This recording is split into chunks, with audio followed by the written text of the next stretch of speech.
The Druadach Mountains remain an unpopular destination for travelers. Many fear the place as a matter of course. Those ignorant of Reach customs avoid the area entirely, fearing the clans that hide among the cliffs and dark caves throughout the mountain passes. Which is quite a shame, because some of the most beautiful sights exist in and around this vibrant mountain range. The Reach folk themselves likely know more than we ever will about the flora and fauna that exist among their territory. What I learned has mostly been from the fringes, with notes furiously scribbled in the margins of my journals, hiding in bushes and not daring to breathe. I hoped to learn of a plant or animal that had not been documented, but I fear I was too afraid to explore further afield. I have written here all that I recorded in hope someone will add to this store of knowledge in the future. Reach flora. Juniper berries, white berries, as lovely and glossy as pearls, grow abundantly along the sprawling paths that line the Druadach Mountain range. These berries are a common sight, and those brave enough to venture to pick them find that they are good for a variety of purposes.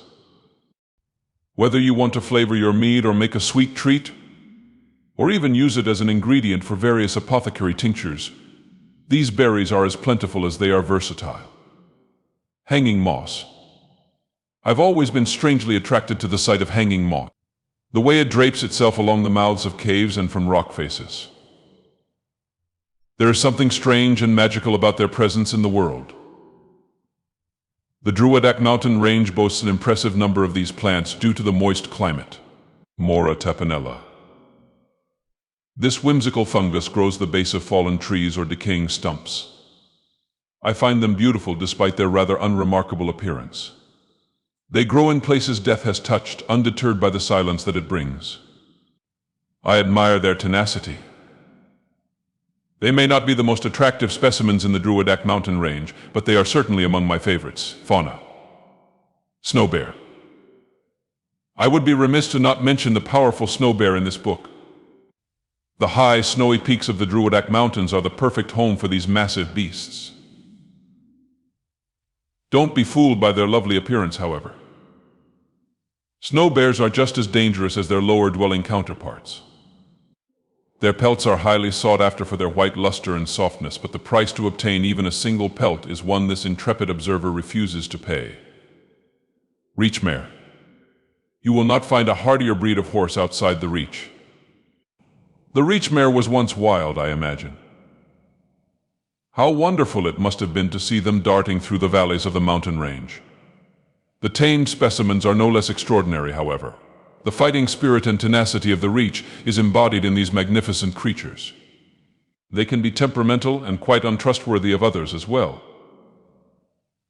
I'm lucky my observations for this entry did not result in me breaking any of my limbs. The Reach mares do not suffer fools. Hagraven. I must consider the possibility that my writing might one day inspire a traveler to visit the Druadach Mountains and see these things for themselves. So I must be responsible and caution you, dear reader.